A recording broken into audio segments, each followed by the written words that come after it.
Les cas de succession bloqués nous concernent tous. Que faire pour en sortir? Les articles 813-1 et suivants du Code civil, issus de la loi du 23 juin 2006, prévoient la nomination d'un mandataire en justice, afin qu'il puisse administrer provisoirement la succession. Plusieurs remarques à ce sujet. Tout d'abord, l'intérêt d'un tel recours.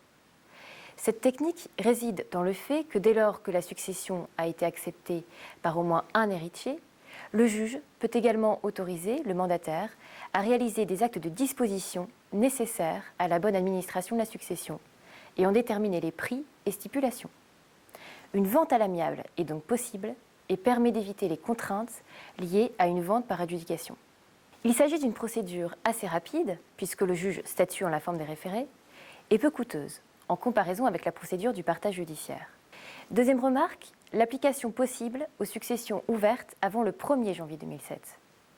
Tout d'abord, il est important de souligner que ces dispositions s'appliquent aux indivisions existantes depuis le 1er janvier 2007, mais également aux successions ouvertes non encore partagées, dès lors qu'aucune instance n'a été introduite avant cette date.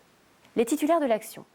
Il peut s'agir d'un héritier, d'un créancier, de toute personne qui assurait pour le compte de la personne décédée l'administration de toute ou partie de son patrimoine de son vivant, de toute autre personne intéressée et enfin du ministère public.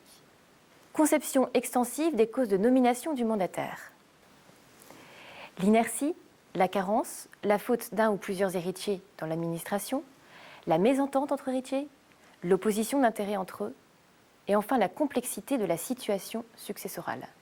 On remarquera qu'il n'y a pas de notion d'urgence requise, bien que cela puisse constituer un argument supplémentaire pour convaincre le juge. Par exemple, la dégradation de l'immeuble ou l'impossibilité de recouvrir les créances. Le mandataire peut être une personne physique ou morale, tiers ou héritier. Il peut être rémunéré. La durée du mandat est fixée par jugement. Notre cabinet a déjà été désigné mandataire successoral à plusieurs reprises, pour des successions dans lesquelles certains héritiers étaient inconnus ou impossibles à localiser. Plus généralement, nous avons recours à cette procédure dans le cadre de successions ouvertes depuis plusieurs années et non résolues, du fait notamment de décès successifs engendrant une multitude d'ayants droit.